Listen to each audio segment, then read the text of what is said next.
শেষ দিকে এসে দেখলাম সাবেক সেনা কর্মকর্তারাও তারা এই অভ্যুত্থানের পক্ষে তাদের অবস্থান জানিয়েছেন। সাবেক সেনাপ্রধান ইকবাল করিম ভূঁইয়া, জেনারেল ইকবাল করিম ভূঁইয়া, তিনিও কথা বলেছেন পক্ষ, মানে তিনি গণ অভ্যুত্থানের পক্ষে নিজের অবস্থান জানিয়েছেন। এইগুলো কি স্বপ্রণোদিত প্রণোদিত ছিল? এর মধ্যে কি কোনো বিষয় ছিল নাকি এগুলো স্বপ্রণোদিতভাবেই এসেছে? অনেকগুলো জিনিস আছে যে আমি আপনাকে বলি। এই ইংরেজিতে একটা কথা আছে, they are the people with the win. অনেক সময় যখন তারা সত্যি সত্যি যদি অন্তর থেকে একটা ধরনের একটা সংগঠিত হওয়া বা তার প্রকাশ দেওয়া, আমার পক্ষভুক্ত হওয়া, এটা অনেকেই হয়তো মনে করেছে এখন তো সবকিছু অদল বদল হয়ে যাচ্ছে, একটা বাতাস পেয়েছি, বা বিভিন্ন কর্নার থেকে বা কোয়ার্টার থেকে এই ধরনের যখন, তখন আমি হয়তো আমার আমার কোন দিকে যাব সেটা সিদ্ধান্ত নিতে পারি। এখন এটা তাদের ব্যাপার, তারা নিজেরা। এখন ধরেন অনেক কথা এখন আসছে, শুধু ইকবাল করিম না, এখানে জেনারেল নুরুদ্দিন এক্স চিফ, উনি ওখানে এসছেন, আরও সিনিয়র অফিসাররা তখন আসছেন।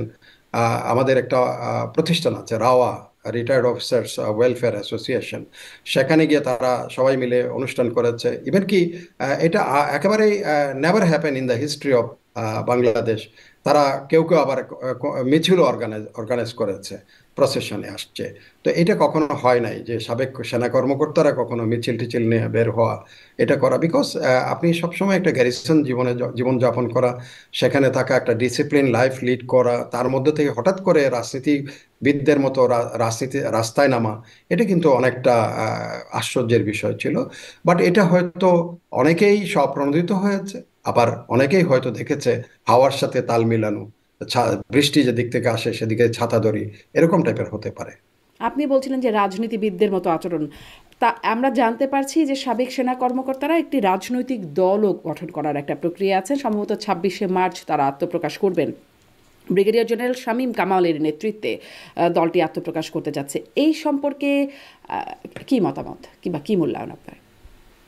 এটা ওখানে যাদের নাম আছে তাদের মধ্যে কয়েকজন, তারা দে হ্যাভ রিপিউটেড, তারা বলছে যে এটা আমি সম্পৃক্ত নই। বাট এটা যখন একটা রটে, তার কিছু তো বটেই, তারা হয়তো করতে পারে। এখন ধরেন বাংলাদেশের যে অবস্থা, সেখানে হয়তো একটা দল, কেউ কেউ মনে করতে পারে যে সামরিক বাহিনীর একটা অবস্থান বা মানুষের কাছে, মানুষ এখন মনে করে যে শেষ আশ্রয়স্থলের মতো। কারণ এখন মানুষ, আপনি এখন বর্তমান চলমান পরিস্থিতিতে মানুষ ধর্ষণের শিকার পরিণত হচ্ছে, মেয়েরা তাদের জীবন এখন অনেকটা অনিরাপদ হয়ে গেছে, চিন্তায় শিকার হচ্ছে, চাঁদাবাজির শিকার হচ্ছে, অস্থিরতার শিকার হচ্ছে, পুলিশ অ্যাক্টিভ নয়। সেখানে এই ধরনের পরিস্থিতিতে হয়তো মানুষ মনে করবে যে সামরিক কর্মকর্তারা হয়তো দল গঠন করলে মানুষ সেদিকে ঝুঁকবে, হয়তো এই ধরনের মানসিকতা থেকে হয়তো কেউ। আর এটা তো যখন রিটায়ারমেন্টে চলে গেছেন, তখন every one having his own rights to organise political party, বা যদি করে সেটা। বাট এখনো পর্যন্ত সেরকম, যেমন ধরেন একটা পার্টি করতে গেলে তাদের অনেক কন্ট্যাক্ট লাগে বিভিন্ন, যেমন ধরেন ঢাকার পরে চট্টগ্রামের অবস্থান আমি যেটা বলি, চট্টগ্রামে ধরেন বেশ কিছু অবসরপ্রাপ্ত সামরিক অফিসার তো আছে, যাদের সাথে দেখা সাক্ষাৎ হয়। এখনো পর্যন্ত তাদের কাউকে কেউ অ্যাপ্রোচ করেছে বা কেউ দলে যাওয়ার কথা বা বলার কথা, এই ধরনের কিন্তু শুনি। তবে হ্যাঁ, জেনারেল ইকবাল করিমকে সামনে রেখে জেনারেল ইকবাল করিম কিন্তু অনেকগুলো আবার পোস্টও দিয়েছেন বিভিন্ন তার ভেরিফাইড ফেসবুকে। সেখানে বিভিন্ন বিপ্লব হাতছাড়া হয়েছে বা কিভাবে হলো, এসব কথাবার্তা উনি বলেছেন। তো এগুলোর থেকে হয়তো মানুষ এক ধরনের আঁচ করতে পারে, বোধহয় তারা একটা পলিটিক্যাল অর্গানাইজেশন দিকে যাচ্ছে। বাট সেখানে জিনাকে একজন ব্যক্তির নাম আমি দেখেছি, তিনাকে আমার বিশ্বাস হচ্ছে না যে ইকবাল করিম, যে যেমন আমি ওখানে ওনার নামটা এই মুহূর্তে আমার, লেফটেন্যান্ট জেনারেল হাসান, আহ, নাম দেখেছি ধরেন। উনি আবার বিএনপির এখানে কিন্তু এই যে এক সময়ে খুব আলোচিত বা সমালোচিত হয়েছিলেন যে যে বাইডেনের উপদেষ্টাকে নিয়ে বিএনপির সদর দপ্তরে হাজির করেছিলেন সংবাদ সম্মেলনে। ভুয়া উপদেষ্টা। তো ওই সেই তো উনি, ওই আবার উনাকে দেখলাম যে ওই দলের মধ্যে একদম অনেকটা সামনের কাতারে। তো এগুলো এখনো পর্যন্ত অনেকটা কারো কাছে মনে হচ্ছে এটা একটা উপহাসের জিনিস হচ্ছে কিনা।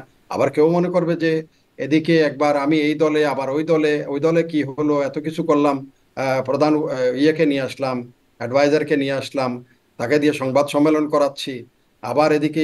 তো এই জন্য এগুলো আপনি যতক্ষণ পর্যন্ত, হ্যাঁ দল করতে পারে, অনেক দল হচ্ছে না এখন, দেখবেন নতুন নতুন দল বিভিন্ন জন অ্যাপ্লাই করছে।